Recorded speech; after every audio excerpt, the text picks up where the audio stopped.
Morning বন্ধুরা, happy Sunday. আমি আবারও একটা নতুন কাজের ভিডিও নিয়ে আপনাদের সামনে এসেছি। ভিডিওটা দেখুন। দেওয়ালের কন্ডিশন কি, দেওয়ালের অবস্থা একদম খারাপ। এই কাজটাও আমার হাতের কাজ। সিলিংয়ে যত ফিলাপ দেখছেন পুট্টি করা সব আমিই করেছি। সিলিংয়ে পুট্টি করা সব আমি করেছি। এইগুলো আজকে থেকে ঘষা শুরু হয়ে গেছে, মানে সাইন যেটাকে বলে ঘষা স্টার্ট করা হয়েছে। আমাদের ঘষাটাও হয় দেখুন, এরকম টিউবলাইট জেলে তারপর ঘষা হয়।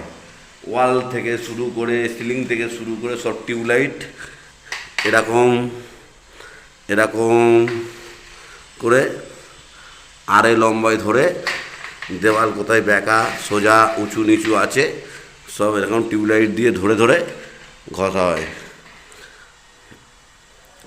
টিউবলাইট ধরে ধরে ঘষা হয়।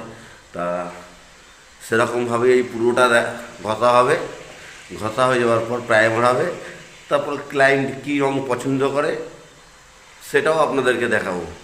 খালি আপনারা আমার ভিডিওটাকে দেখবেন, লাইক কমেন্ট করবেন, একটু শেয়ার করবেন, সাপোর্ট করবেন, ঠিক আছে? যাতে আপনাদের ভালোবাসার পেয়ে আমি যদি এক দুটো কাজ পাই তাহলে খুবই ভালো হয়। আপনারা আশীর্বাদ করবেন, ভালোবাসা দেবেন, লাইক কমেন্ট করবেন। এখনও প্রচুর কাজ বাকি। এই সিলিংগুলো ঘষা হয়নি, এইগুলো ঘষা হবে, এইটাও ঘষা হবে। আপনাদেরকে একটা একটা করে রুম ঘষে প্রাইমার করে দেখাবো, পার্ট বাই পার্ট আপনাদেরকে ভিডিও দেখাবো। বলেছি দেখো কীরকম কাজ করি না করি। আমি নিজেই কাজ করি, নিজের হাতেই কাজ করি, আমি নিজেই এটাকে ঘষছি, ঠিক আছে? আমি নিজেই একা একা কাজ করছি। এগুলো ঘষা হবে।